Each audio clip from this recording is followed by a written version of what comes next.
खास पेशकश में आप सभी का बहुत बहुत स्वागत है। मैं हूं आपके साथ वक्ता दुबे। दशहरे से पहले दशानन बदल गया, राजनीति जो ना कराए, अब बीजेपी ने कांग्रेस नेता राहुल गांधी को आज का रावण करार दिया है।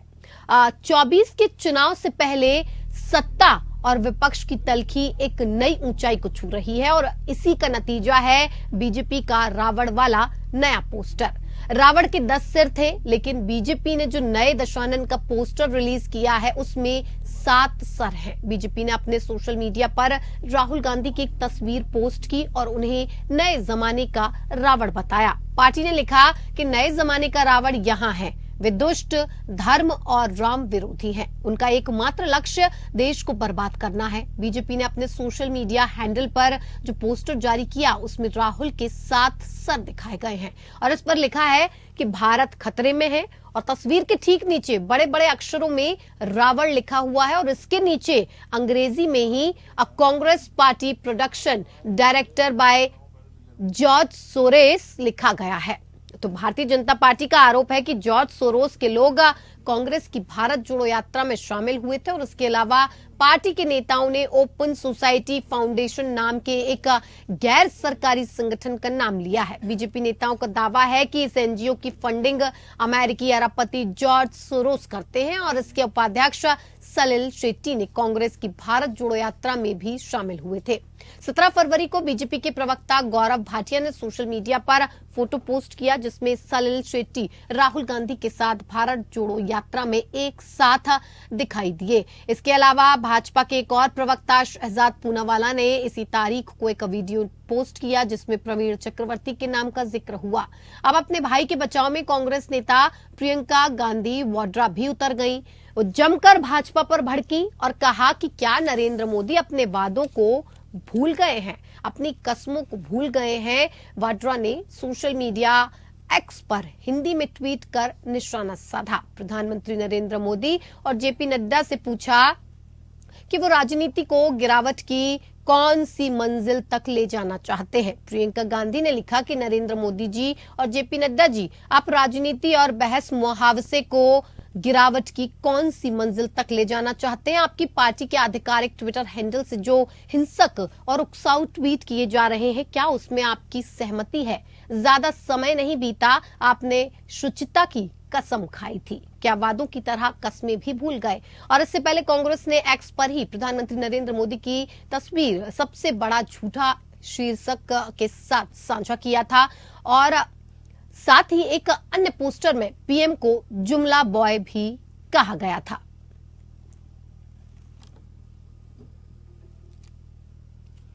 तो बीजेपी और कांग्रेस में पोस्टर वार छिड़ गया है, जुमले की सियासत शुरू हो गई है। अब इस जुमले की सियासत में कांग्रेस और बीजेपी के बीच में जो जुबानी जंग तेज हुई है उसमें कहीं न कहीं भाषा की मर्यादा, अमर्यादित भाषा का प्रयोग और इस्तेमाल काफी किया जा रहा है। फिलहाल 2024 के जो चुनाव हैं उसमें रावण की एंट्री हो चुकी है। इसी पर बातचीत करेंगे और बातचीत के लिए हमारे साथ 2 खास मेहमान जुड़ चुके हैं जिनसे मैं आपका परिचय करवा देती हूं। आरके मिश्रा प्रवक्ता बीजेपी हमारे साथ जुड़ गए हैं, जयकरण वर्मा महासचिव कांग्रेस हमारे साथ जुड़े हुए हैं। सर, दोनों का ही बहुत बहुत स्वागत है कार्यक्रम में। सबसे पहले बात आरके मिश्रा जी आपसे ही, तो रावण है राहुल गांधी, देश को बर्बाद करने निकले हैं, दुष्ट हैं, धर्म विरोधी हैं, राम विरोधी हैं, पार्टी कह रही है, आपकी बीजेपी कह रही है। जी, यहाँ पर कुछ कहने की तो जरूरत ही नहीं है। मैं तो ये कहता हूँ जो कि आज इनके अगर पृष्ठभूमि अगर देखा जाए, इनके राजनीतिक पृष्ठभूमि को अगर देखा जाए तो मुझे लगता है जो कि सारी स्थिति स्पष्ट हो जाएगी। आज राम के खिलाफ कौन है, आज सनातन धर्म के खिलाफ कौन है, आज आप बात करते हैं जुमलेबाजी की। मैं कहता हूँ जो कि आज देश की लोकतंत्र की हत्या जो कहते हैं जो कि बार बार होती है और जब इनके फेवर में कोई डिसीजन आता है न्यायालय के साथ तो ये बहुत लोकतंत्र फिर जीवित है, लेकिन इनके अगेंस्ट में अगर आ जाता है तो कहते हैं लोकतंत्र की हत्या हो गई। मुझे लगता है जो कि कम से कम ऐसे हिपोक्रेसी वाले पर्सनैलिटी को कम से कम ये तो सोचना चाहिए कि आप क्या कह रहे हैं। आप जब चुनाव आता है तो आप देखें मंदिर मंदिर घूमने लगते हैं, आप जाति बताने लगते हैं, आप अपना धर्म बताने लगते हैं, आप वो क्या तो कोट के ऊपर में जनेऊ पहन लेते हैं। तो ये सारी हिपोक्रेसी। दूसरी बात जो है, नैतिकता जो है, कांग्रेस हम लोगों को ना पढ़ाए। राजनीति की जो शुचिता है, राजनीति की जो नैतिकता है, वो कांग्रेस कम से कम तो न पढ़ाए। क्योंकि जिस तरह से जब कहते हैं आपके लिए राहुल गांधी जी बहुत पूज्य हो गए, बहुत ही अच्छे हो गए, लेकिन जब प्रधानमंत्री की बात होती है तो कहते हैं मोदी तेरी कब्र खुदेगी, मोदी को मार डालो। तो वही तो बात है, ये भाषा का स्तर कब ठीक होगा? आपने रावण कहा, क्या मतलब था इसका? देखिए, रावण क्या कहा? राम के विरुद्ध में जो व्यक्ति खड़ा था वो रावण था। हाँ।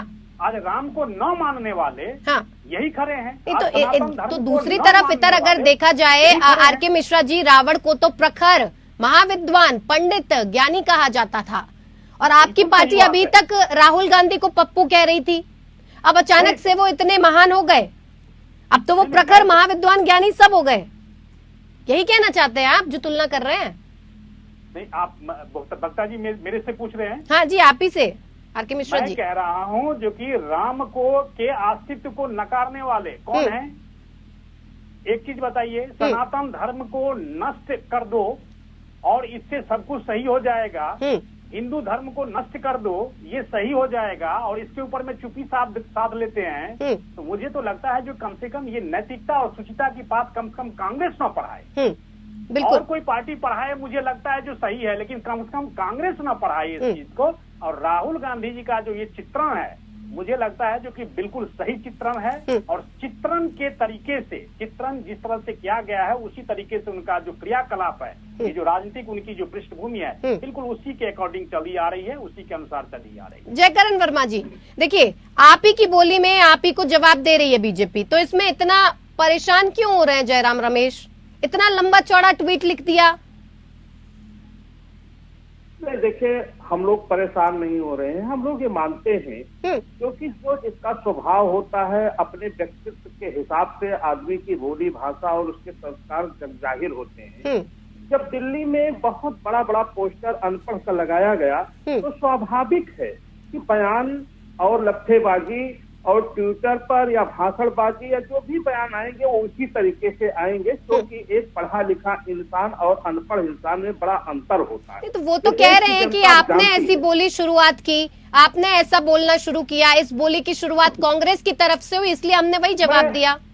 नहीं, मैं कह रहा हूँ, मैंने एक शब्द आपसे कहा कि दिल्ली में जो हमारे देश का केंद्र है, वहाँ जब बड़े बड़े पोस्टर अनपढ़ के लगने लगे, तो उससे साफ हो गया कि किसके क्या बयान आ सकते हैं। अभी बीजेपी के साथी कह रहे थे कि हिंदू धर्म को नष्ट करने का कांग्रेस पार्टी ने ठेका ले लिया है। भारतीय जनता पार्टी उस समय हिंदुत्व और सनातन को बचाने की बात भूल जाती है कि जब ये एक बहुत बहुसंख्यक वर्ग को पीड़ा देने का काम करते हैं, मारने का काम करते हैं, पीटने का काम करते हैं, क्या ये मिश्रा जी बताने का काम करेंगे कि हिंदुत्व का ठेकेदार सिर्फ हिंदू है, या जो विशेष वर्ग या सारे वर्ग, दलित, आदिवासी, सबको ये हिंदू मानने का काम करते हैं, या चुनाव में ही या चुनावी एक्सीडेंटल हिंदू ये मानने का काम करते हैं, या वोट लेने तक ही ये हिंदू की दर्जा हम आम लोगों को देना चाहते हैं? पहले भारतीय जनता पार्टी को क्लियर कर देना चाहिए। मुझे लगता है कि आज देश का बहुसंख्यक समाज ये जानता है, अब ये जानता है कि हमें सिर्फ चुनाव में हिंदू माना जाता है। मैं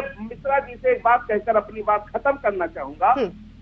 ये बयानबाजी आपकी स्वाभाविक है, क्योंकि जब माननीय मोदी जी के झूठ का घड़ा फूट चुका है, सत्ता हाथ से जाने वाली है, तो ये छटपटाहट, ये तड़पड़ाहट और ये बेचैनी आपकी लाजमी है, होनी भी चाहिए। जयकरण जी, आपकी तरफ से भी तो इस तरह के काम कह रहे हैं, मोदी और इससे ज्यादा अभद्र शब्द आपकी तरफ से भी तो इसी तरह के काम हो रहे हैं, एक दूसरे पर डाल देना कि आपने शुरुआत की तो हमने इसका जवाब दिया, आपने ऐसा किया तो हमने इसके लिए ऐसा जवाब दिया। आप भी तो वही कर रहे हैं। गौरव गोगोई क्या कर रहे हैं? गौरव गोगोई ने भी तीर कमान उठाकर उसमें आगे आग लगाकर रावण दहन करते दिखाई दे रहे हैं ना, और रावण वहां पर बताया हेमंत बिस्वा शर्मा को, मानेंगे? रावण दहन देखिए, पूरे देश की जनता रावण दहन करती है, लंका दहन करती है, ये पूरे देश का स्वभाव है, देश के लोग करते रहते हैं, ये कोई नई पर पार्टी नहीं। वो बुराई पर जीत के लिए करती है, वो बुराई पर जीत के लिए करती है, और आप लोग सियासत में बने रहने के लिए जुमलेबाजी करते हैं। यही समझाने की कोशिश कर रहा हूँ आपके माध्यम से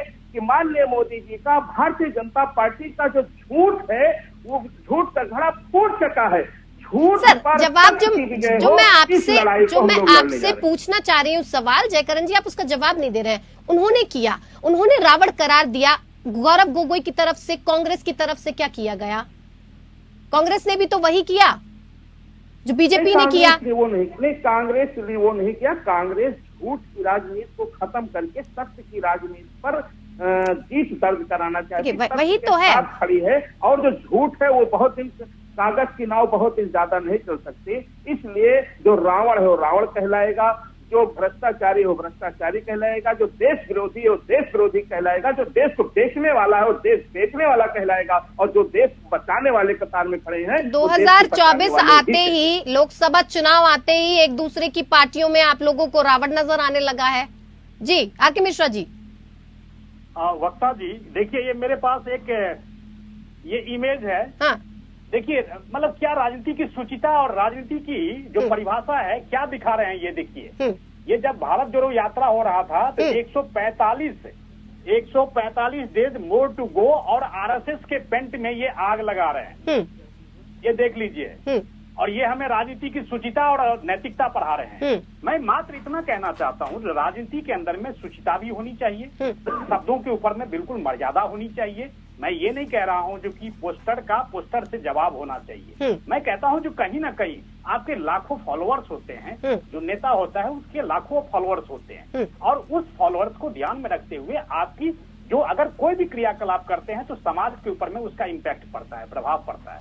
तो मुझे लगता है जो कि सुचिता होनी चाहिए, लेकिन अगर आप कंटिन्यू इस तरह के काम करेंगे, बताइए इस तरह की बातें, आप पेंट में आग लगाने, माचिस लगाने का काम कर रहे हैं, मतलब ये क्या दर्शाता है ये। लेकिन रावण की जिस तरह से हमने यहाँ पर चित्रण किया गया है, आपके क्रियाकलाप भी उसी तरह के हैं। तो आज अगर आपको जवाब दिया जा रहा है तो आपको तिलमिलाहट हो रही है। मुझे लगता है तिलमिलाहट नहीं होनी चाहिए। आपने कहा हमने जवाब दिया, हमने कहा आपने जवाब दिया, लेकिन यहाँ पर पहले अमर्यादित भाषा के साथ अमर्यादित शब्दों का इस्तेमाल होने लगेगा, ये जुमलेबाजी होने लगेगी, और 2024 का लोकसभा चुनाव जैसे ही निकल जाएगा सारे जुमलेबाजी बंद, अगले 5 साल के लिए सब शांति से अपने अपने घर में बैठ जाएंगे। होता ही है। देखिए वक्ता जी, मैं एक चीज यहाँ पर मानते हैं आप, होता ही है। आर.के. मिश्रा जी आप मान रहे हैं होता है ऐसा? देखिए मैं आपको बता रहा हूँ, मैं बता रहा हूँ, क्योंकि होता क्या है ना, जनता का ध्यान किस तरह से आकर्षित किया जाए अपनी तरफ, चाहे वो अपना स्तर ही गिरा लें। यहाँ पर ये भी होता है, मैंने तो विपक्षियों को इस तरह से देखा है। हम लोग जब कहीं पे भी अगर सामाजिक कार्यक्रम में जब भोज खाने के लिए जाते हैं तो आप देखेंगे जब तक पूरा खाना वितरण नहीं होता, चावल रोटी सब कुछ जब वितरण हो जाता है तब जाकर के देखेंगे कुछ देर तक। आर.के. मिश्रा जी, आकर्षण करने के लिए, जनता को अपनी तरफ खींचने के लिए अच्छे कामों की वजह से भी तो आप कर सकते हैं। वही तो कहना क्या जरूरी है कि अमर्यादित भाषा का इस्तेमाल लोकतंत्र में किया जाए? संसद जिसे लोकतंत्र का मंदिर कहते हैं, वहां पर ऐसे अमर्यादित भाषाओं का इस्तेमाल किया जाए? और किसी एक से मेरा सवाल नहीं है, यही जयकरण वर्मा से भी मैं पूछना चाहूंगी कि इस तरह के अमर्यादित शब्दों का इस्तेमाल करके जनता का ध्यान अपनी तरफ खींचकर, क्या जनता को ये समझ नहीं आता? आपको लगता है जनता इतनी भोली है कि उसे ये नहीं समझ आ रहा कि जिस इंसान को हम कुर्सी पे बिठा रहे हैं, जो हमारा प्रतिनिधित्व कर रहा है, वो इतनी अमर्यादित भाषा का इस्तेमाल करेगा तो क्या वो हमारे लिए अच्छी बातों का इस्तेमाल कभी करेगा? हमारी जो अच्छे मुद्दे हैं उन्हें उठाएगा? क्या लगता है आपको जयकरण वर्मा जी? नहीं, ठीक बात है। आपके माध्यम से मैं भारतीय जनता पार्टी से पूछना चाहता हूँ कि जब हम लोग, हमारे जैसे गांव गिराव में रहने वाले लोग ये मानते हैं कि विधायक और सांसद ये सदन में जा करके हमारे लिए कानून बनाने का काम करते हैं, और सदन एक बहुत सुरक्षित जगह है, चाहे वो जिस जात बिरादरी की सांसद हो, अपनी बात खुले तौर पर रख सकते हैं, उस पर लोग अमल करें ना करें बात की बात है। लेकिन इसी आपने देखा होगा बीते सदन में माननीय मोदी जी के एक चहेते से सांसद विधोड़ी साहब ने किस प्रकार से एक सांसद को जात का गाली देने का काम किया, धर्म को गाली देने का काम किया, वो क्षेत्र को गाली देने का काम किया। क्या भारतीय जनता पार्टी और मोदी साहब या लोकसभा अध्यक्ष महोदय ने उसके खिलाफ कोई कार्रवाई करने का काम किया? नहीं किया। वो संदेश देना चाहते हैं। माननीय मोदी जी ने उस विधोड़ी के माध्यम से संदेश देने का काम किया है कि अगर जो सड़क तहसील थाना नहीं, अगर जो सदन में आप ये कहना चाहते हैं आपकी तरफ से कभी ऐसी अमर्यादित शब्दों का इस्तेमाल नहीं किया गया जयकरण वर्मा जी? गिरा दी जाएगी।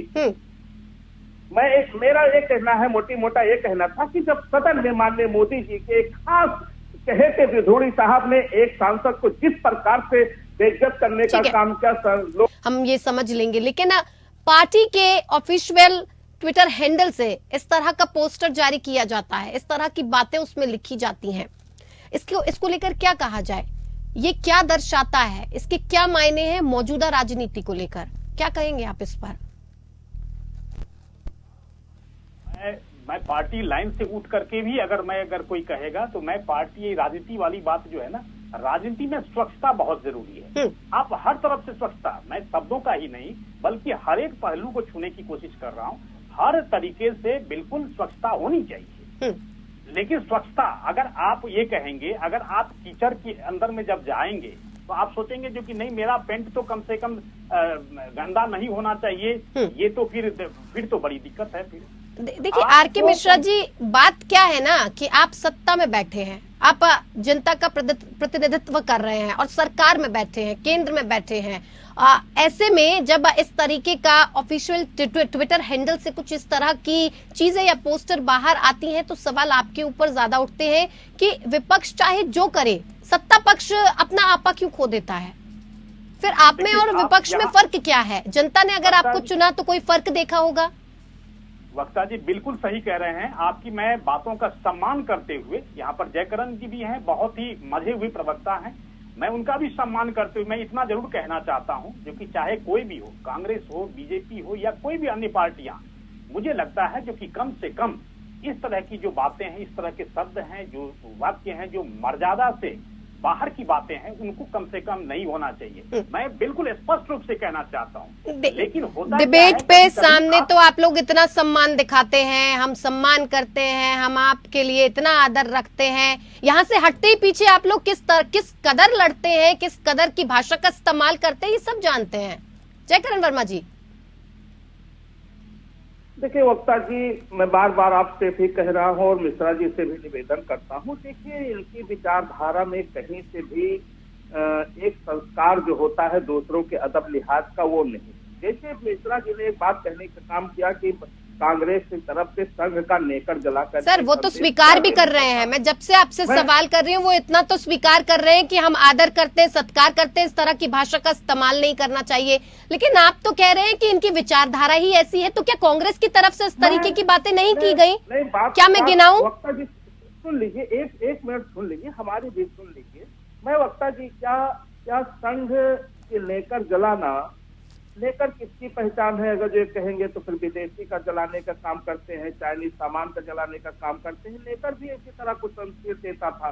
दूसरी बात है, क्या सरदार वल्लभ भाई पटेल ने संघ के क्रियाकलापों को देखते हुए क्या संघ पर बैन लगाने का काम नहीं किया था? दूसरी बात, मैंने जब कहा आपसे कि धूड़ी साहब पर आज कार्रवाई क्यों नहीं हुई, क्योंकि मोदी साहब जो चहेते सांसद हैं, इकलौते सांसद दिल्ली के हैं जो इनके पक्ष रखने का काम करते हैं। वो संदेश देता है माननीय मोदी जी का कि अगर जो कोई सदन में भी अपने आप को सुरक्षित ना समझे, देश के खिलाफ अगर जो कोई भी हम कोई काम करेंगे, लेकिन कोई भी सांसद हमें रोकने की जरूरत और जहमत न उठावे, नहीं उसका वही हाल होगा जो कि धूड़ी साहब ने दानेतली करने का काम किया है। ये मोदी जी का बयान है, उसका खास सांसद है, उनके आर.के. मिश्रा जी कहते सांसद है, इसलिए सबको की मर्यादा आगे जो भाजपा दोनों तरफ से जरूरत है। मैं साफ तौर पर कहूंगी दोनों तरफ से जरूरत है। अमर्यादित भाषा पर कंट्रोल करना दोनों तरफ से जरूरत है, किसी एक पक्ष को जरूरत नहीं है। हाँ, मैं वक्ता जी जवाब दे रहा हूँ। देखिए ऐसा है, बार बार विद्रोह जी का जिक्र कर रहे हैं। ये मैंने कहा विद्रोह जी के जो शब्द हैं वो बिल्कुल अमर्यादित हैं, इसमें कहीं कोई दो मत नहीं है। और रक्षा मंत्री जी ने भी और भाजपा की तरफ से भी कारण बताओ नोटिस तक जारी हुआ है। इसमें कहीं पे कोई ऐसा नहीं है जो कि अनुशासन से अगर आप बाहर जाएंगे तो आपसे कारण बताओ नोटिस बिल्कुल मांगा जाएगा। आप किस कारण से, किस वजह से आपने ये कहा, उसको कोई सपोर्ट नहीं कर रहा है। मैं अभी भी कह रहा हूं, मैं उस चीज को कोई सपोर्ट नहीं कर रहा है, उसको उसका कोई एक फेवर में कोई भी एक वर्ड नहीं आ रहा है। लेकिन दानिश जी ने क्या कहा था, उससे पहले प्रधानमंत्री जी को नीच कहा था। और सदन के अंदर की बात बता रहा हूं मैं, तो क्या एक सांसद को प्रधानमंत्री के लिए इस तरह के शब्दों का देखिए, प्रयोग एक करना तरह चाहिए? से इसका फायदा भी उठाया जाता है कि संसद में जिस तरह की भाषा का भी इस्तेमाल हो, कोई कार्रवाई नहीं होगी, ये साफ तौर पर सभी को पता है। इसलिए अपना गुस्सा जाहिर करने के लिए इस तरह के शब्दों का इस्तेमाल होता है, ये सभी को पता है और इसका फायदा उठाया जाता है। मैं आपसे एक आखिरी सवाल करना चाहूंगी, क्या भाषा का स्तर ठीक होगा जैसे जैसे चुनाव पास आएंगे, या फिर ये एक सपना ही माना जाए? हाँ या ना में जवाब दीजिए। देखिए, मैं कह रहा हूँ सारे मतलब विद्वान हैं, सारे स्कॉलर हैं, जो भी नेता हैं सारे स्कॉलर हैं, विद्वान हैं। मुझे लगता है जो कि इस तरह की जो अगर कोई भी, चाहे हमारी पार्टी की तरफ से हो, चाहे किसी भी अन्य पार्टी की तरफ से हो, अगर पहल होती है तो इसके अंदर में कहीं न कहीं कमी आएगी, मुझे ऐसी आशा है। लेकिन 2024 को देखते हुए इस तरीके के जुमले और सियासत की जा रही है आर.के. मिश्रा जी, साफ तौर पर दिखाई दे रहा है। जैसे जैसे पास आता है वैसे ही वैसे बढ़ता चला जाता है। एक दूसरे को गालियां देना, अमर्यादित भाषा का इस्तेमाल करना, एक दूसरे को नीचा दिखाना। क्यों? सत्ता इसलिए है कि आप अपना काम करें और विपक्ष इसलिए है कि अगर गलत काम आपकी तरफ से हो रहा है तो उसकी आवाज उठाए। लेकिन दोनों ही तरफ से वो काम बिल्कुल नहीं हो रहे हैं। सत्ता कैसे हासिल की जाए, इस पर ज्यादा ध्यान है। बिल्कुल, आपकी चिंता बिल्कुल वाजिब भी है और मुझे लगता है जो कि सभी लोग सकारात्मक इसके ऊपर में कदम उठाएंगे और कहीं पे भी, चाहे कोई भी स्पीच हो, चाहे कहीं पे भी भाषण हो, कहीं पे भी 2024 का चुनाव ही नहीं बल्कि 5 राज्यों के जो विधानसभा चुनाव है उससे पहले ही होने वाला है। तो मुझे लगता है उन सब क्षेत्रों में भी, उन सब प्रदेशों में भी इस तरह के भाषाओं और वाक्यों के ऊपर में बिल्कुल कंट्रोल होना चाहिए और शुचिता और नैतिकता की जरूर उस चीज को, उसके ऊपर में हम लोगों को उसके ऊपर में काम। जयकरण वर्मा जी, आपसे भी यही मेरा सवाल कि क्या भाषा का स्तर ठीक होगा जैसे जैसे चुनाव पास आएंगे, या फिर हम ये एक सपना ही माने? आपका इसी तरीके की भाषाओं का इस्तेमाल होता रहेगा, पोस्टर जारी होते रहेंगे, तीर कमान से आग लगाई जाएगी और पता नहीं कितने कितने जुमले दिए जाएंगे? वक्ता जी देखिए, भारतीय जनता पार्टी से देश को, जनता को ये उम्मीद होना भी नहीं चाहिए और करना भी नहीं चाहिए, क्योंकि भारतीय जनता पार्टी चुनावी समय पर जिनके अनाप शनाप बयान आ करके, आपकी पार्टी की तरफ से अमीर गरीब को बांट करके ये वोट लेने, सर भारतीय जनता पार्टी ने अपना जवाब दे दिया कि भारतीय जनता पार्टी क्या करेगी इस पर, उसने अपना जवाब दे दिया। मैं आपसे आपकी पार्टी का स्टैंड जानना चाहूंगी, क्योंकि आप कांग्रेस पार्टी का प्रतिनिधित्व कर रहे हैं। सुन लीजिए वक्ता जी, एक शब्द में मैं कहना चाहूँ, मेरा इतना हाथ जोड़कर निवेदन है माननीय मोदी जी से, आपने वादा किया था देश से कि मैं तो झोला उठाकर चल दूंगा। तो माननीय मोदी जी, देश को बचाने के लिए 2024 में आप एकांतवास में जाकर के मनन कीजिए, चिंतन कीजिए, मंथन कीजिए और इस देश को बचाए रखने के लिए हमारे जैसे नागरिकों पर एक कृपा करने का काम किया, जिससे देश बचा रहा है, संविधान बचा रहा है, लोकतंत्र बचा रहा है। माननीय मोदी जी, आपके बाहर जाने से हम इस देश को सजाए संवारे रखने में कामयाब होंगे। इस तरीके का ये जो पूरा मामला चल रहा है, इसी पर मुझे कुछ याद आया है, किसी ने खूब लिखा है कि जो आज के इस दौर में बहुत सटीक बैठता है कि जिधर देखो रची सियासत नजर आती है, हर इंसान पर धर्म की हैवानियत नजर आती है। अरे कौन हिंदू कौन मुस्लिम, ये हुकूमत के जुमले हैं। गौर से देखो, हुकूमत इंसानियत पर पर्दा गिराते नजर आती है। और मैं मानना चाहूंगी और आप लोगों को भी ये लग रहा होगा कि इन शब्दों में, इन लाइन में कहीं ना कहीं कोई सच्चाई जरूर है और उस पर आप लोग भी गौर फरमाएंगे। बहुत बहुत शुक्रिया आप सभी का हमारे साथ इस खास पेशकश में जुड़ने के लिए। खास पेशकश में मेरे साथ इतना ही। नमस्कार।